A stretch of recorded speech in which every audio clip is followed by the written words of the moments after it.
Hi guys, Assalamualaikum, Pakatan, welcome back to the channel. So dito ako ngayon sa may Zamboanga Port. So alhamdulillah, ka-travel tayo papuntang Hulu Sulu. So makakabalik na rin tayo sa Hulu Sulu. So kung meron tayong oras, kasi meron lang ako pupuntahan, magpe-present lang ako ng thesis ko. So kahit maka-side ano tayo, side line tayo doon na mag-tour or walking tour, ano yung magawa natin. So, dadaanan ko yung mga papakita ko sa inyo kung ano yun yung update ng ano ng Holo-Solo. So, yan guys, dito ito muna yung papakita ko sa inyo. KC Beatrice, hindi ko na na-video kung paano kumuha ng ticket. Alam niyo naman, doon lang banda sa town, sa may ano sa City Hall nila yung ticketing office lahat. So, yan guys, KC Beatrice, parang bago tong ano guys, kasi first time ko to makakita nito KC Beatrice. Pero yung sakayan niya is para siyang Prince Glory yung pormahan, Prince Glory at saka Honduras. So pare-parehas na. Doon sa kabila is mga ano yun, Matilde, yung parang social konti. So yan guys, okay naman dito, parang konti lang yata yung passenger ngayon. So at saka yung weather ngayon guys is maulan-ulan. Update ko lang kayo, maulan-ulan talaga pag ano, October to December to guys. So ayan na guys, paalis na kami. Alas 8 din yung alis niya. Kukuha ka ng ticket sa araw na yan, pwede ka ring tumulak sa gabi yan. So yan guys, balis na kami by Zamboanga, kita-kits tayo sa Holo Solo. So magbablog na naman ako balik kung may time kasi hindi ko masiguro, baka ulan na naman katulad sa dun sa Tawi-Tawi ako, ulan yung Bungaw, hindi ako nakapag-walking tour. Sana hindi ulan para makapag-walking tour tayo sa Holo Solo. So na-miss ko din yung Holo Solo. It's been 3 months hindi ako nakabalik dito sa Holo Solo. So hopefully sa mga susunod na mga taon or sa next month makabalik pa rin tayo dito. Maggala ko pa rin kayo. Papakita ko sa inyo yung mga real update talaga. So ayan guys, good morning. Dito na kami sa Holo Solo. Dito na kami sa Majambatan. So yan yung Montenegro kagabi, mas nauna. Early to magdating guys, alas 5 na dumating kami dito sa ano Holo Solo. Pero madilim pa. Ngayon lang ako nagising kaya binidyo ko na. So ayan, ito yung real situation dito. Maraming vacant guys, pero pag December to sobrang punuan, sobrang hassle. So ayan guys, maraming vacant talaga, konti lang yung passenger. So ayan, palabas na tayo guys, i-share ko sa inyo konti paano lumabas. Very simple lang, dadaan ka lang dito sa ano, maikling tulay-tulay nila. So ayan yung Honduras, yung sinasabi ko parang Prince Glory. Iba din to guys, pero parang pareho lang sa ng pormahan. Yung pinaka-susi type is maganda sakyan is yan yung Montenegro Lines, yung Matilde, maganda yung CR, maganda yung pagkainan, maganda yung biddings, yan perfect yan. Pero medyo mahal siya, 1,000 compare dito 850 lang to guys. Yan. Pero okay na rin guys. Maliit lang siya. Pag maalon, medyo ano siya, nakakaba rin kasi maliit nga. Pero yung Montenegro, malaki talaga yun. Yun ang ano, guaranteed talaga. Pero safety na naman to kahit maalon. Yan, Honduras, magkasing laki lang sila. So ayan guys, ito yung sightseeing natin sa Holo Solo. It's early in the morning, 5:45 ng morning. Alas 5 kami dumating guys. So ayan. Yan so yung sinakyan namin, MB KC Beatrice. Nanibago nga ako kasi first time ko makasakay niyan. Lahat nasakyan ko na except sa ganyan. At least nasakyan ko na rin. So ayan guys, palabas na tayo. May bago pala dito sa ano guys, sa port nila. May renovate sila. Yan yung ano, yung entrance nila. Yan, binago na nila. Alhamdulillah, mashallah, maganda siya guys. At saka doon sa ano din sa unahan, under construction din, reconstruction, parang nirehab lang nila. Yung binago lang nila yung ano, yung pormahan. Katabi is masjid pa rin. So ayan, ito bago din yan guys, yung malaking building diyan. Diyan siguro yung ano, ita-transfer yung port management or ano ba. Comment down below na sa nakakaalam. So ayan guys, papunta na tayo ng exit. Lilibot ka lang. Ayan, dito na kami sa exit. Dito guys, pag mag-tricycle ka, pag dito ka sa loob, I'm sure yung mabayad mo dito is 100 talaga. Kasama yung pagbayad mo doon sa ano palabas, may 10 pesos. 110 yung may bayad mo. Yung technique mo na lang, sa mga baguhan, labas ka na lang dito. Tapos sakay ka doon sa labas. Makapamasahe ka lang ng 50. Pero pag dito ka sa loob, mahal yan guys. Pag nasa loob ka. So, malapit lang naman. Pwede ka naman lakad-lakad. At saka may kainan dyan guys. Yung paborito kong mamihan. Always ko kakainan. Kaso, nung pumunta ako dyan, close pa. So, pwede ka lang maglakad-lakad tapos doon ka sa labas magsakay ng tricycle kasi sa loob magbayad ka pa ng 10 pesos diyan sa gate. Tapos mas mahal yung pamasahe. So, yan guys, dito tayo sa labas sa Green Mall. Dito tayo kakain sa yung paborito kong mamihan sa Zams. Kaso close pa sila ngayon, kaka-open pa lang. So, gutom na ako, hindi ko naantayin kasi kaka-open pa lang nila, nag-aanda pa lang sila. So, dyan guys, recommended ko kakain kayo ng dyan, mami. Sobrang sarap guys, 45 pesos lang. Tapos yung pool niya is 70 pesos lang. Meron ding dyan, tamo. At saka, yan, masarap talaga yung mamihan dyan. And guys, ito yung update ng Hulu. I miss you Hulu. Na-miss ko talaga dito, maglibot-libot. So, ayan. So, see it for yourself na lang. So, medyo wala pang tao, malinis din. At saka, napansin ko sa Hulu guys, continue na yung nila sa mga ilang taon. Continue na yung paglilinis sa town. Meron nang maglilinis every morning. Maraming maglilinis every morning na. So, malinis na yung kapaligiran guys. Tingnan nyo guys. Meron parang may sweldo na siguro sila or maintenance na sila sa buong town. Kasi nga, maganda talaga pag meron talaga maglilinis. So ayan guys, yung paborito ko rin Coffeehan sa Sharas Coffee. Dito always yung mga tourists. Yan, of course sati, wala pa sila nagluto ng sati. So tingnan na lang natin kung anong meron. Ayan guys. Itlog, pwede tayo mag-itlog. Order ka lang dito. Sobrang kalma ng lugar dito sa Sharas guys. Sa katabi ng airport. Kung ikaw yung magpi-plane, meron namang plane dito. So, dito ka bababa sa katabi ng Sharas sa Notre Dame banda. So, ayan guys, kain tayo. So, nakakamiss talaga dito maggala-gala sa Hulu. So, sana abot ako ng mga 1 week dito. Puntahan ko yung mga balik yung mga beaches dito na mga white sand beaches, Patikol, sa Parang, pati sa Luok. Ganda mag-rides dito guys. Pag kayo ay turista, maganda dito sa inyo, mag-stay kayo sa Sulu ng 1 week talaga. Budget kayo, 1 week. Everyday, dapat may motor kayo. Maganda may motor kayong dala dito tapos mag-stay kayo. Budgetan nyo talaga yung pag-stayhan dito. Meron namang ma-stayhan dito na 1,000 plus. Kung meron kang kaibigan dito, mas maganda makatipid ka. Tapos yung mga pagkain dito guys is mura lang. Yung mga isda, pwede kayong magsugba dito, yung lutuin nyo, mga seafoods, mura dito guys. Tapos dalhin nyo sa beach. Ganda mag-relax dito sa Sulu guys. Recommended ko talaga to sa inyo. Hindi naman talaga maiwasan yung gulo guys. May mapatay. Kahit saang lugar naman, may mga binabaril, may mga normal living. Huwag na natin pansinin yung mga ganun kasi normal yun sa isang lugar. Kaya hindi mo naman pwedeng sabihin na wala talagang mapatay sa isang lugar na binaril. Meron yan. Dito, ganun din yung system guys. Siyempre may mga personal matters, personal na alitan. So, hindi tayo kasali doon. Alangan naman wala kang sala, babarilin ka. Hindi yun mano. So, yan guys. Tapos na akong nag-copy. It's short walking tour. Papakita ko sa inyo. Kahit konting walking tour lang, at least ma-update ko kayo sa lugar. So, yan yung dito banda sa may land bank, sa arcade. Then, may dalawang tower. Yan, historical, din yan na tower. Merong kwento dyan sa tower na yan. So, ayan guys. Meron ding pagkopihan dyan sa sa cruising. Meron din tayong vlog dyan. So, papakita ko na lang sa inyo guys. Just short walk tour. Tapos, sasakay tayo ng bike. Yung yung paborito kong sakyan. Pwede ka lang magpamasahe doon ng 20 pesos. Pero ako, always ko binibigay. Kahit wala naman pang gas, 50 pesos yung binibigay ko. Kasi hindi din biro. Pero maganda yung trabaho yung ganun guys. Para healthy ka always. Yung heart mo, yung araw-araw ka nagbabike ganun, exercise pa sila, ikaka-income pa sila. So ayan, maganda din yun. Sana hindi walain yung mga ganun kasi part yun ng history dito sa lugar. So ayan guys, very malinis at saka ang ganda ng simoy ng hangin, refreshing. 3 months din hindi ako nakabalik dito sa Hulu.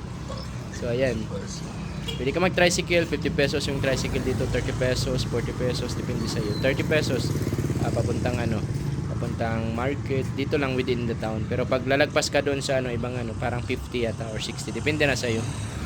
So ayan. So So yan guys, enjoy nyo na lang yung videos guys. Ito lang yung mai-share ko sa inyo. Hopefully sa mga susunod na araw, meron pa akong mai-post ng mga walking tour dito sa lugar ng Hulo or mga beaches or mag-trip tayo papunta doon, mga pagkain, mapakita ko sa inyo. So yan guys, thank you so much. Assalamualaikum.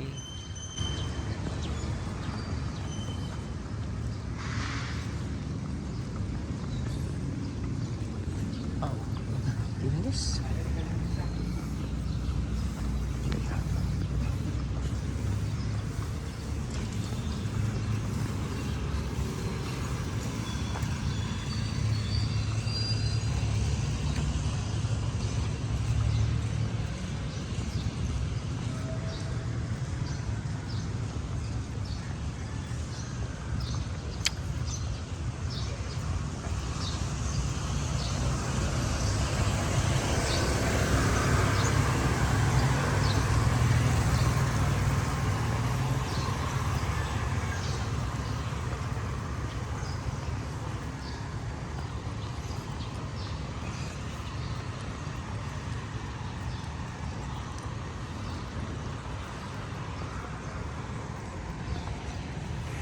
Notre Dame.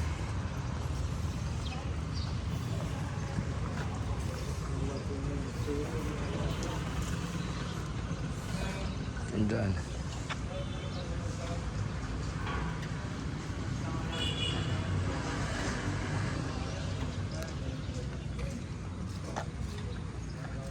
It's 6-4.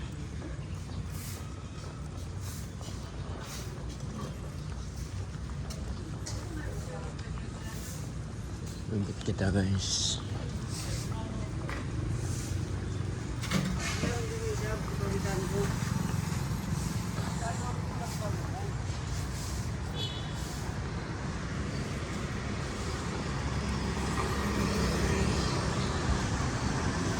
Update.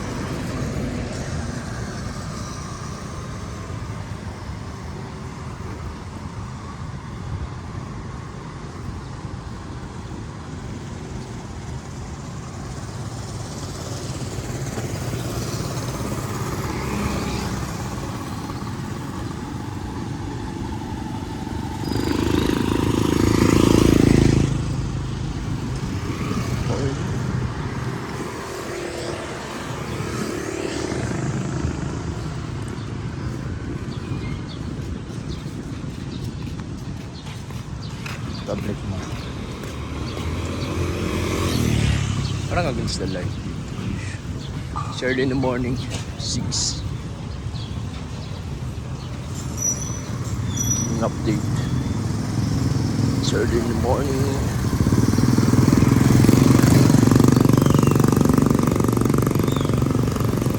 Short walking tour lang. Papuntang Masjid Tulay. Tagal-tagal na rin tayo kapag-walk doon. Masjid Tulay.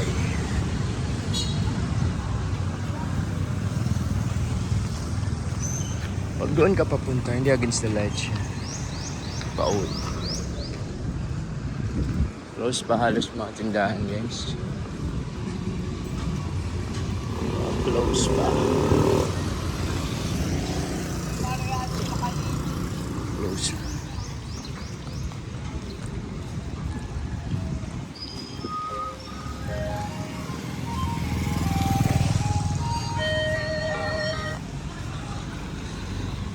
Hello love. Tagad ka ha, nagpapanaw pa ako, nagbibideo ako. Tagad ka. Tagad ka ha. Tumagman ako, balik ka. Tumagman ako, balik ka. Tagad ka. Ay, napatay.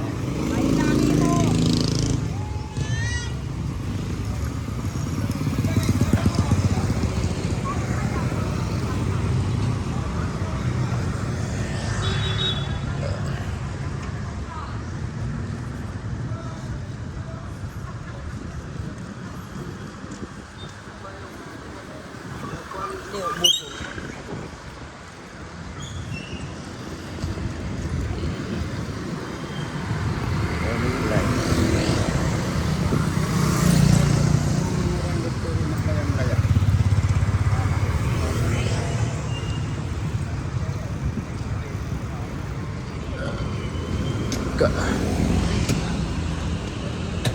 Psst, psst. Pagar. Mabaya. Harap ko pa Pastorias.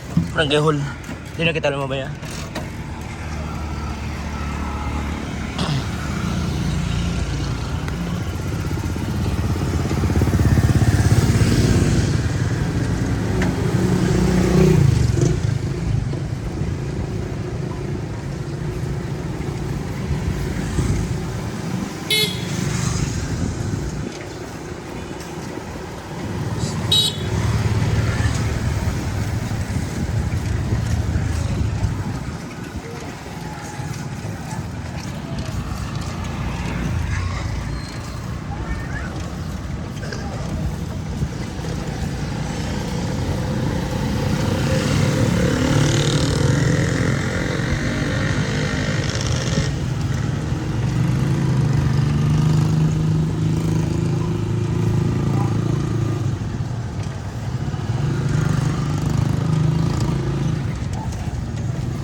Dito pa una.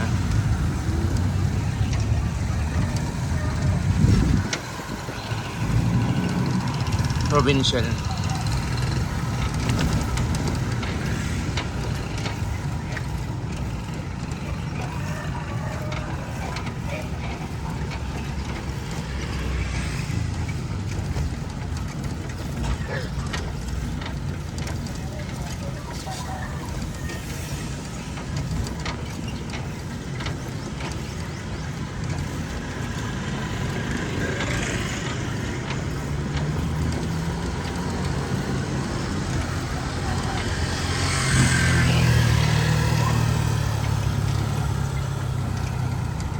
Waiting sheet na dyan. Waiting sheet.